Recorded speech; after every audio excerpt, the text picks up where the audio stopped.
Next chapter हम पढ़ेंगे सड़क सुरक्षा शिक्षा। इसको हम पढ़ेंगे क्वेश्चन के माध्यम से। बहुत आसान चैप्टर है। 3 नंबर के क्वेश्चन इसमें से आते हैं। सड़क दुर्घटना का एक प्रमुख कारण बताइए। आप जानते हैं सड़क दुर्घटना का एक प्रमुख कारण शराब पीकर ड्राइविंग करना होता है। शराब में अल्कोहल होती है। अल्कोहल किस प्रकार का पदार्थ होता है? अल्कोहल एक अवसादक पदार्थ होता है। इसे पीने के बाद व्यक्ति अपने आप को टेंशन रहित महसूस करता है। अल्कोहल सेवन के कोई 2 कारण, 2 प्रभाव लिखो। अल्कोहल सेवन के कोई 2 प्रभाव बताइए।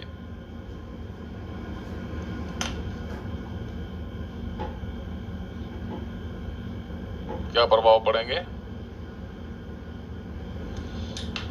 यह मानसिक प्रक्रिया को मंद करता है। दूसरा, यह व्यक्ति के सोच और कार्य प्रदर्शन को प्रभावित करता है। क्वेश्चन 4 है, मानव शरीर के रक्त में अल्कोहल की क्या सीमा निर्धारित की गई है जिसे कानूनी सीमा के अंतर्गत माना गया है? तो इसकी सीमा मानी गई है, निर्धारित की गई है 100 ml ब्लड में 30 मिलीग्राम से कम। रक्त में अल्कोहल लेवल को किस उपकरण द्वारा मापा जाता है? रक्त में अल्कोहल स्तर की जांच किस उपकरण के द्वारा करते हैं? श्वसन विश्लेषक द्वारा, ब्रेथ एनालाइजर द्वारा। इसमें क्या करवाते हैं? जनरली पुलिस जो होती है वो वाहन चालक को फूंक मरवाती है और उससे ये जो श्वसन विश्लेषक होता है अल्कोहल का लेवल बता देता है, कितनी मात्रा में उसने पी रखी है। बीएससी का क्या अर्थ होता है? बीएससी का अर्थ होता है concentration of alcohol in blood. Hindi में रक्त में अल्कोहल की सांद्रता। अल्कोहल के अधिक सेवन से मानव शरीर का कौन सा भाग सबसे ज्यादा प्रभावित होता है? सीधी सी बात है, ब्रेन पे इफेक्ट डालती है, मस्तिष्क पे। आदमी का दिमाग सही तरीके से काम नहीं करता। वे कौन सी औषधियां हैं जो चालक की एकाग्रता को प्रभावित करती है? कोरेक्स, बेनाड्रिल, स्नीजर, एल्प्रेक्स। इनसे थोड़ा नशा सा हो जाता है ड्राइवर को। मोटर व्हीकल एक्ट का अनुच्छेद 185 क्या है? तो ये कौन सा एक्ट है? मोटर व्हीकल एक्ट के अनुच्छेद 185 में अल्कोहल का सेवन किए हुए वाहन चालक पर दंड का प्रावधान है। नेक्स्ट, ओवरटेकिंग से क्या आशय है? ओवरटेकिंग का आशय है एक गाड़ी का तेज गति से चलकर दूसरी गाड़ी से आगे निकलना। जैसे हम किसी कार या बाइक में हैं, आगे कोई ट्रक जा रहा है, कोई बस जा रही है या कोई भी व्हीकल जा रहा है, तो हमें उससे आगे निकलना हो तो अपनी गाड़ी की स्पीड को तेज करके उससे आगे निकलना ही क्या कहलाता है? ओवरटेकिंग कहलाता है। ओवरटेकिंग के समय एक्सीडेंट की सर्वाधिक संभावना होती है, इसलिए अच्छी तरह देखकर ओवरटेक करना चाहिए। आंखें चकाचौंध होने से क्या हानि है? गाड़ी चलाते समय आंखें चकाचौंध हो जाएंगी तो क्या होगा? सामने की वस्तु स्पष्ट दिखाई नहीं देगी, जिससे दुर्घटना हो सकती है। 4 पहिया वाहनों की गंदी विंड स्क्रीन होने के क्या परिणाम हो सकते हैं?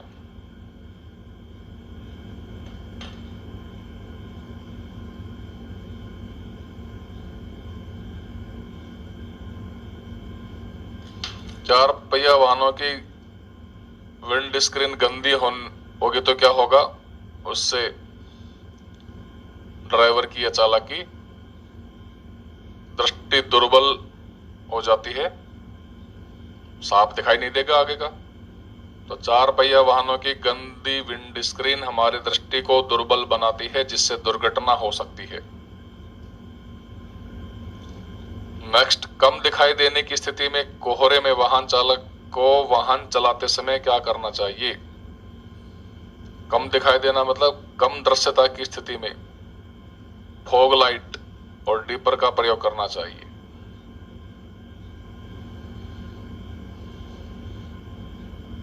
घना कोहरा पड़ने के दौरान वाहन चालक को क्या करना चाहिए? घने कोहरे में वाहन चालक को वाहन की हेडलाइट पर पीला या सेलोफेन पेपर चिपकाना चाहिए। पीला रंग कोहरे में दृश्यता को बढ़ाता है। वाहन चालक को रात्रि में वाहन चलाते समय सर्वप्रथम क्या करना चाहिए? रात्रि में वाहन चलाते समय वाहन चालक को गाड़ी की विंड स्क्रीन को भली प्रकार से साफ कर लेना चाहिए, ताकि स्पष्ट दिखाई दे। ड्राइविंग में किस बात की विशेष आवश्यकता होती है? ड्राइविंग में शरीर के सभी अंगों में समन्वय एवं नियंत्रण की विशेष आवश्यकता होती है। नेक्स्ट क्वेश्चन है, सड़क पर ट्रैफिक नियंत्रण किस प्रकार किया जा सकता है? एक तो स्वयं पर नियंत्रण रखकर, दूसरा अन्य ड्राइवरों के साथ मानसिक संतुलन बनाए रखकर, सड़क नियमों की पालना कर सड़क पर ट्रैफिक नियंत्रण किया जा सकता है। जैसे शराब पीकर वाहन नहीं चलाना, मोबाइल फोन का यूज नहीं करना वाहन चलाते समय। दोपहिया चालकों के लिए क्या पहनना अनिवार्य है? आप जानते हैं हेलमेट लगाना जरूरी होता है। ड्राइविंग तथा प्रतिवर्ती क्रियाएं किन बातों से अधिक प्रभावित होती है? तो बताने हैं कोई भी। एक तो अत्यधिक थकान, उससे भी ड्राइविंग पर असर पड़ता है। दूसरा मादक पदार्थों का सेवन, ये ड्राइवर के लिए एक्सीडेंट की संभावना बढ़ा देती है। शरीर का सर्वाधिक समन्वय केंद्र कौन सा होता है? मस्तिष्क होता है, आप जानते हैं। 2 पहिया वाहन चलाते समय हेलमेट लगाने के लाभ क्या है? दुर्घटना होने पर मस्तिष्क के सुरक्षित रहने की संभावना बढ़ जाती है हेलमेट लगाने से। हेलमेट लगाने से दुर्घटना होने पर मस्तिष्क के सुरक्षित रहने की संभावना बढ़ जाती है तथा जीवन को बचाया जा सकता है। दुर्घटना होने पर प्रत्येक व्यक्ति को किस बात की जानकारी होनी चाहिए? फर्स्ट एड की जानकारी होनी चाहिए, प्राथमिक उपचार की जानकारी होनी चाहिए। ड्राइविंग किस आधार पर संचालित प्रक्रिया है? ड्राइविंग मस्तिष्क में संग्रहित सूचनाओं के आधार पर संचालित प्रक्रिया है। समतल दर्पण ड्राइवर को कैसी वस्तुओं को देखने में मदद करता है? पास की वस्तुओं को देखने में मदद करता है। यह यानी समतल दर्पण ड्राइवर को कैसा प्रतिबिंब पढ़ने में मदद करता है? प्रकाश में आपने पढ़ा होगा या पढ़ोगे कि समतल दर्पण से आभासी और सीधा प्रतिबिंब बनता है। शब्द एम्बुलेंस को वाहनों पर किस प्रकार लिखा जाता है? तो आप जानते हैं एम्बुलेंस पर उल्टा लिखा जाता है। जैसे हम लिखते हैं एम्बुलेंस,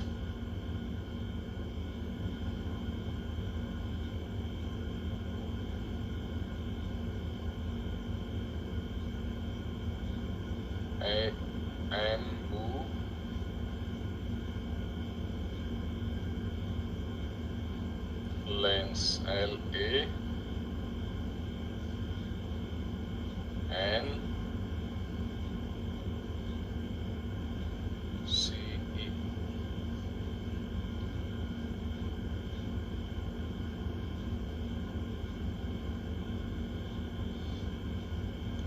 तो ये हमें समतल दर्पण में कैसा दिखाई देगा? समतल दर्पण से पार्श्व परावर्तन हो जाता है, दायां भाग बायां और बायां भाग दायां हो जाता है। तो लेफ्ट साइड है वो राइट बन जाती है और राइट साइड है वो लेफ्ट बन जाती है। तो इसका राइट साइड ये है, इधर जो डार्क कर रखा है। तो समतल दर्पण में ये डार्क वाला पार्ट इधर आएगा लेफ्ट साइड में और ये दूसरा वाला इधर आएगा। तो ए इस प्रकार से दिखाई देगा। इसी प्रकार एम में भी क्या होगा, जो राइट वाला डार्क पार्ट है वो इधर आ जाएगा इस तरफ लेफ्ट साइड में। और बी में ये जो राइट साइड में है वो लेफ्ट में आएगा इस प्रकार से।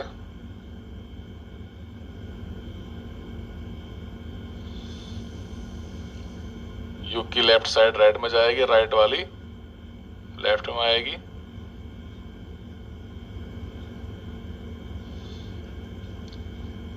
एल इस प्रकार से होगा,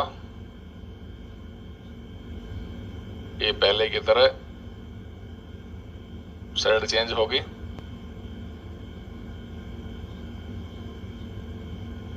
एन इस तरह से दिखाई देगा, सी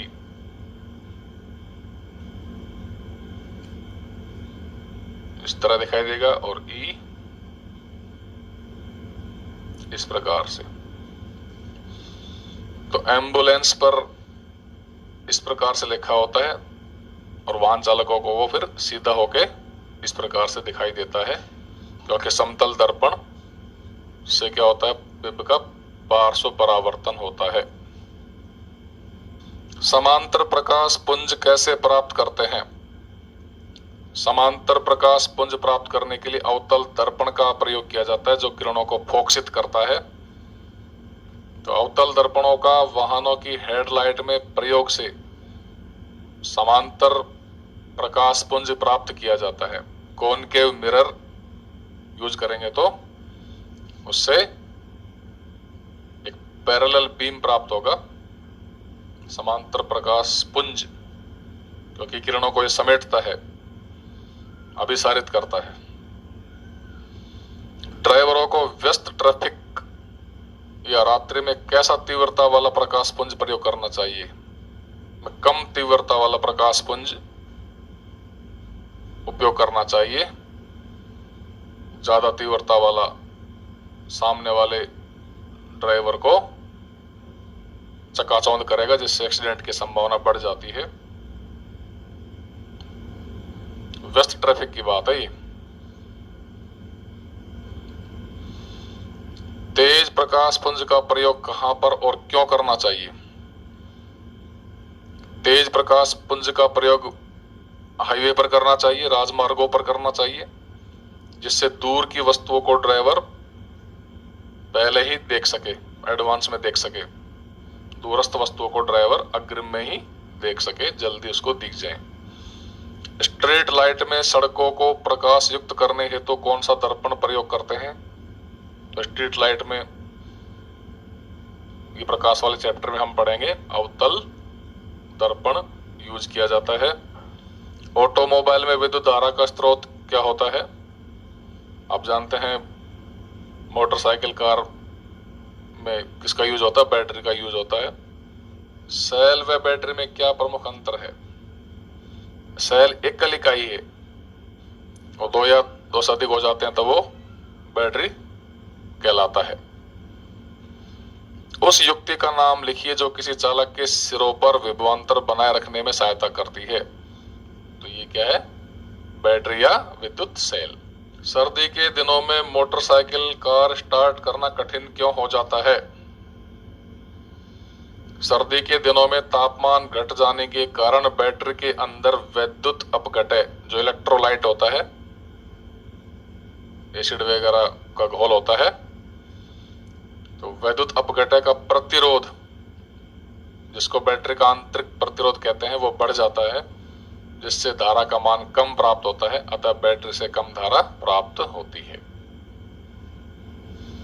वाहन में बैटरी के कार्य लिखिए। मोटर स्टार्ट करना या इंजन को चालू व बंद करने में, हॉर्न बजाने में, खिड़कियों के शीशे बंद करने में, बल्ब जलाने में, वोल्टेज स्टेबलाइजर के रूप में, ये बैटरी के कार्य होते हैं। बैटरी में कौन सी धारा प्रवाहित होती है? आप जानते होंगे, डीसी करंट प्रभावित होती है। निर्दिष्ट धारा प्रवाहित होती है। कार बैटरी को अधिक समय तक चलाने के लिए क्या क्या सावधानियां आवश्यक हैं? बैटरी में उचित समय पर पानी डाला जाए। नंबर 2, बैटरी को लंबे समय तक चलाने के लिए बैटरी को लगातार प्रयोग में लाया जाए और बैटरी के टर्मिनलों की सफाई समय समय पर की जाए। गाड़ी स्टार्ट करते समय उसकी हेडलाइट कुछ धीमी पड़ जाती है, क्यों?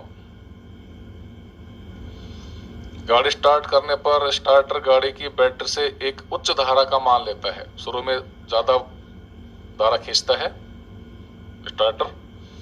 इसके कारण आंतरिक प्रतिरोध पर विभव पतन बढ़ जाता है। IR, I का मतलब धारा, R का मतलब प्रतिरोध।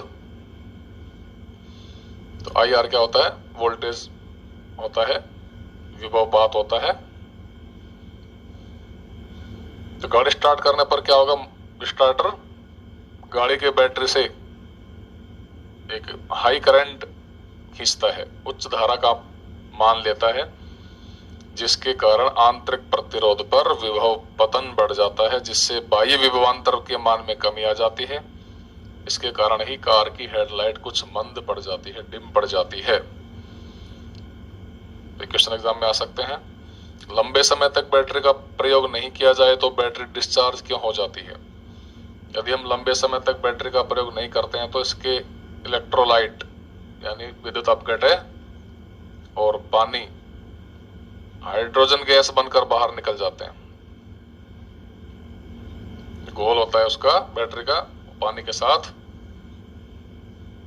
मिलकर क्या बना देते हैं? हाइड्रोजन गैस बना देते हैं, जिससे प्लेटों पर पानी का लेवल कम हो जाता है और इलेक्ट्रोलाइट प्लेटों पर जमा हो जाता है और टर्मिनल पर जंग लग जाता है।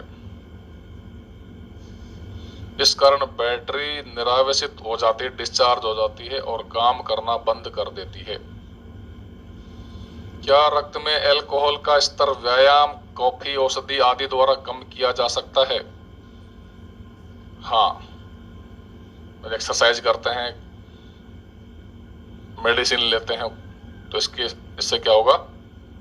अल्कोहल का लेवल जो ब्लड में है वो धीरे धीरे कम हो जाएगा। क्या अल्कोहल के प्रयोग से व्यक्ति में आत्मविश्वास बढ़ता है या यह केवल भ्रामक अवधारणा उत्पन्न करता है? अल्कोहल के सेवन से आत्मविश्वास नहीं बढ़ता, यद्यपि व्यक्ति इससे राहत महसूस करता है, लेकिन उसके सोचने समझने की क्षमता में बहुत कमी आती है। इसलिए यह केवल भ्रामक अवधारणा उत्पन्न करता है। शराब का सेवन वाहन चालन क्षमता को किस प्रकार प्रभावित करता है? शराब के सेवन से वाहन चालन क्षमता प्रभावित होती है। शराब का सेवन मानसिक प्रक्रिया को मंद करता है। यह बौद्धिक क्षमता तथा शारीरिक समन्वय को प्रभावित करता है। इसके प्रभाव में गति व दूरी संबंधी निर्णय लेने की क्षमता दुर्बल हो जाती है तथा दृष्टि बाधित होने से दुर्घटनाओं की संभावना बढ़ जाती है। श्वसन विश्लेषक यंत्र क्या है? ब्रेथ एनालाइजर क्या है? समझाइए।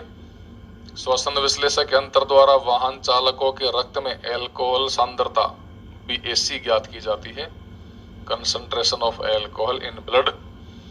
संभावित शराबी वाहन चालक द्वारा इसमें फूंक दिलवाई जाती है, जिससे यह अल्कोहल की सांद्रता की गणना करके शो कर देता है।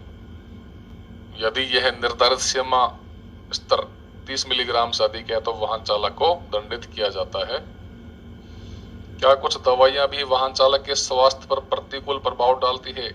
कुछ दवाइयों के नाम बताइए। जुकाम, खांसी व डिप्रेशन में प्रयोग की जाने वाली दवाइयां वाहन चालक के स्वास्थ्य पर प्रतिकूल प्रभाव डालती है। इन दवाओं में अल्कोहल की मात्रा होती है। इनके सेवन से नशा होता है और नींद आती है, जैसे बेनाड्रिल, बोरेक्स, एल्प्रेक्स, स्नीजर आदि।